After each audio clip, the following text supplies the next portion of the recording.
Hi and welcome back to the channel. Thank you so much for clicking into this video. So today I'm going to teach you how to make your Threads account public.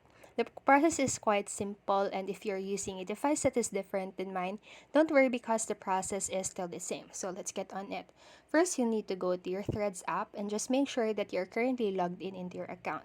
So just go to your profile. It is located on the bottom right corner of your screen and tap onto your privacy on the upper left corner of your screen. So as you can see here, it says the first section says that private profile. So if I want, this means that if this is toggled off, it means that my account is already in public. So I'm just going to tap it to make it private.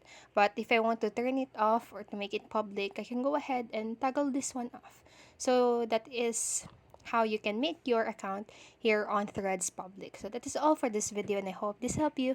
And if it did, please make sure to like the video, subscribe to the channel, and click notification bell button so you won't miss a video. Thank you so much for watching and have a great day.